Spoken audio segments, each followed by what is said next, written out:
This is Imprisma back with another Bleach Brave Souls video, and today I'm gonna discuss the about the mid-month banner which dropped.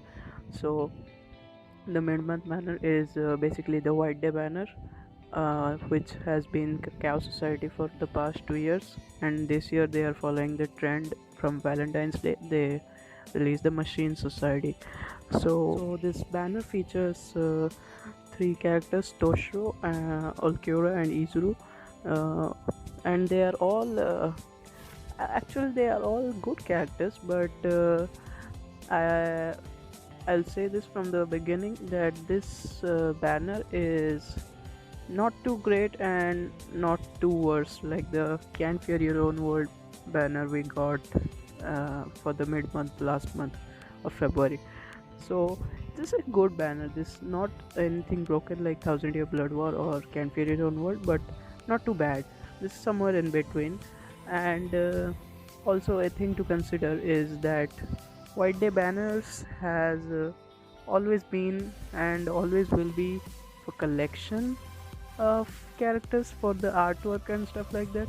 So if you are a collector, you shouldn't obviously you shouldn't consider any other reason or gameplay, because the art looks great and the gameplay, the attack animation, the special animations look so dope. The attack animations for Toshiro and Izuru, I am a fan of Izuru's attack animations because Izuru's art already looks something out of Red Dead Redemption, and I like those futuristic gun styles. So the it's just a little detail I like about the character, and yeah, the specials look really great. And without wasting any time, let's get right into the stats and skills. I mean, these characters, they are good, but they are not the best of what we are getting right now. Like the broken skills, the broken characters we are getting right now are the standard is pretty high, but these are good characters. They are not bad by any means, and you you can summon on this banner. Big reason is not the characters but the fillers. So White Day has always been like this. They feature the previous White Day banners characters in the filler pool, and they followed the same trend this year too, which means you will be getting the last 2 years characters of White Day banners. So these are the Chaos Society characters, and if you are missing any of them, this is the best chance to get them. So there are no repeatable fillers. I mean, there is no Ginjo, no Yukio, no Shunshui. So this is a good filler pool. If you are missing any of these characters, then it's your best bet to go for the spanner, because the filler pool is really good. But getting into the characters, I'm glad that they chose these three characters for the banner, the White Day banner, because the White Day banner is one of the few instances where we get male seasonal characters, and there aren't much male seasonal characters, to be honest. And for the most part, the male seasonals will always be like either Aizen or Gin or Grimjaw. We don't even have enough Ichigo seasonals, so I'm glad that they gave these three a chance to shine. They gave some seasonal love to these, because Ulquoirra, it's been a long time since we got a seasonal Ulquoirra, and also a long time since we got a Ulquoirra in general. Also same thing for Toshiro, and this is the first seasonal for Izuru. So welcome Izuru to the seasonal banners. So speaking of Ulquoirra, he is a speed holo killer, and we have a considerable amount of speed holo killers, starting from Thousand Year Blood War Yama to Christmas Neliel, and yeah, we have a decent amount of these. But But speed in general always has less number of characters than power, mind, and heart, which are the big three attributes, and speed and tech are like the lower tier. So, but we have been getting a lot of good speed and tech characters recently, so which is a good thing.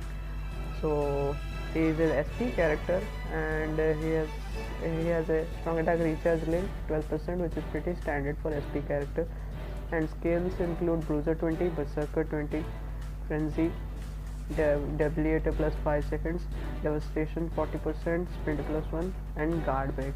Now Guard Break would have been good if this character was an ad character, but Guard Break, what basically it does is breaks guard on all of the attacks of the character, which is useful for NAD characters, but for character like Ulquoirra, which is a strong attack character, it kinda doesn't make sense, to be honest, because SP characters, if you are running SP characters, then you are running full strong attack recharge links, and you will have your strong attacks available like at most of the times, and you will use them to nuke the enemies, waves of enemies, and strong attacks break guards by themselves, so you won't be using the NADs for SP characters much often.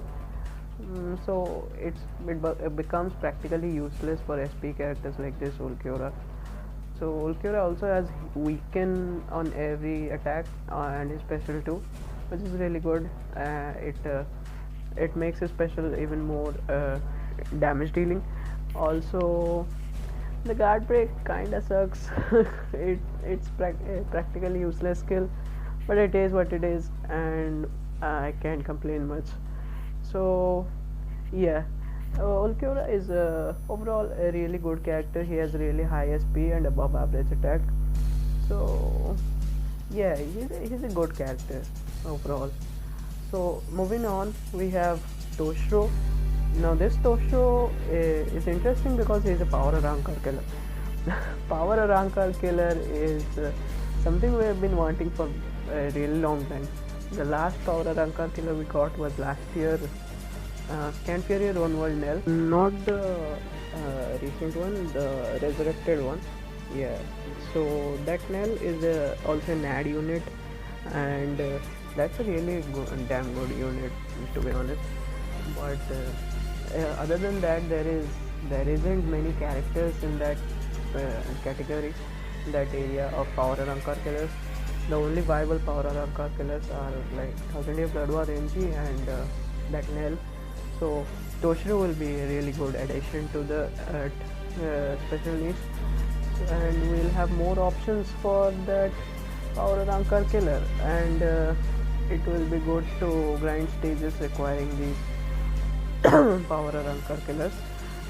Also, this is one of the few, or maybe the only Toshiro which is a non-freeze Toshiro, and yeah, he has basically the same kit as Ulquoirra. He has the same skills: strong attack recharge, bruiser, berserker 20, frenzy, devastation 40, debilitator plus 5, sprinter, and guard break. The only difference, also he has weaken on all of his attacks, probably the only non-freeze Toshiro we ever get. The only difference between Ulquoirra and him is basically the attribute and the killer. I mean, it kinda sucks. It could have given him a different skill at least, but it is what it is. Again, same thing with guard break, it's useless for Toshiro too. But also moving on to Izuru, the third character. Izuru, I like the art of Izuru and the special of Izuru. So I'm I'm quite impressed with Izuru's attack animations and special. But Izuru is an ad character and a heart hollow killer.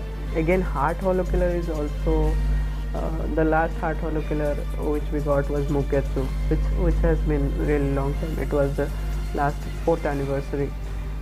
So yeah, Caleb is giving us characters that we want, rather than throwing at us power hollow killers or like mind soul ripper killer or something like that.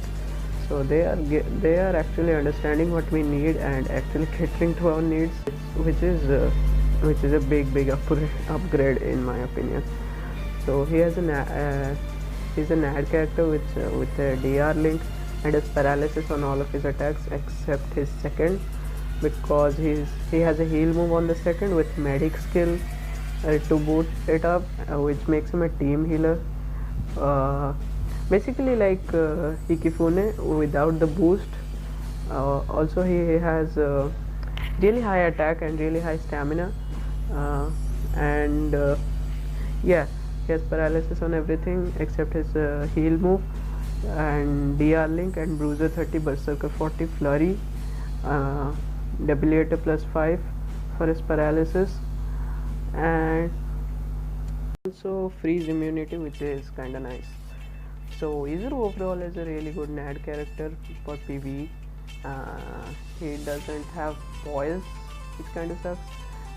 Now poise, yeah, could have added a little bit of dimension to him, but they are kind of compensating characters with status elements by not giving them those extra skills or OP skills. Like it would have been nice if any of these characters would have gotten that inheritance zone skill that Riruka got. I was hoping that one of them would have that, but they don't. It sucks, by the way, but it is what it is. So yeah, they are following the strategy of either giving the character status elements or giving them those OP skills. So yeah, these are the characters, and this is a double chance banner, like everything we have been getting right now. The 11 steps format, you get to step 5 and get the 5-star guaranteed 5-star, then it resets from 6 step onwards, then you also get a guaranteed 5-star at 10th step. 11th step can be repeated multiple times. So this is a nice format, but because it gives you the opportunity to get more 5-star characters, but the rates for the individual characters kind of drop down, but it's okay for it's good for new players. It's not that great for the vets who have already have those characters. So if you're planning to summon on this banner, you can. If you're a collector, because these banners are mostly for collection purposes. The white banners have always been for collection purpose. If you're a collector, you shouldn't think much about gameplay or stats and skills. You should look at the art, look at the amazing gameplay, and just summon and hope for the best.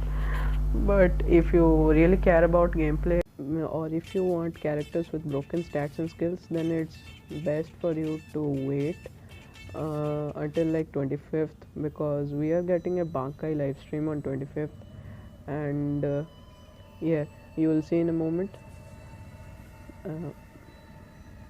Yeah, that is the Bankai live stream on 25th.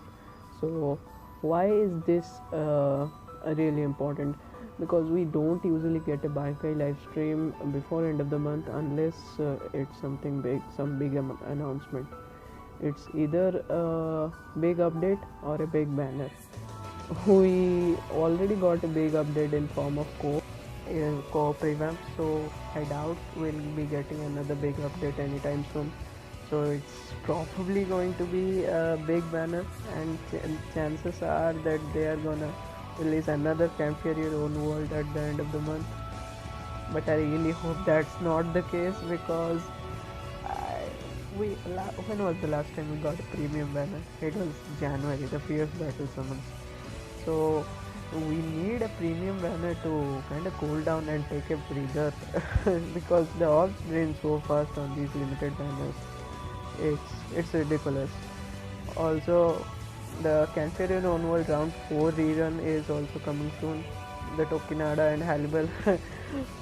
If you are missing any of these characters also, then it's gonna be the best bet for you to summon on that banner. I will be summoning on Tokinada if he comes. There is just so much to consider. So also, if you haven't got Kirinji, please go for his individual. He is broken. He is the best speed character in the game right now. He's just worth it, man. If you haven't got him already, you should definitely go for his individual. instead of wasting orbs on this banner. That character is going to make your life super easy. Same thing with Tokinada. Tokinada is probably the best character in the game right now. So also end of the month is unknown, something big might be coming. So some there are some high potential banners right up to this. So my personal recommendation is to wait on summoning. If you want to summon, at least wait. uh, I would recommend waiting until the last date the this banner gets off. Because you should get as much information as possible for to prepare for the worst case scenario. With that being said, it's always worth it to go for the first multi and then just stop if you get anything. That's good. If you don't, then that sucks. But yeah, first multi doesn't hurt because it's 150 orbs, and yeah, it kind of hurts in the long run. But I mean, these are limited characters, so I don't know. If you want, the art also looks sick. If you want these characters, then you can summon on this banner, but I am highly against it because some high potential shit is coming right up after this. So that should be it, and I hope you enjoyed the video and got enough information. And subscribe to my channel if you haven't already for future Brave Souls content. And thank you, and until next time.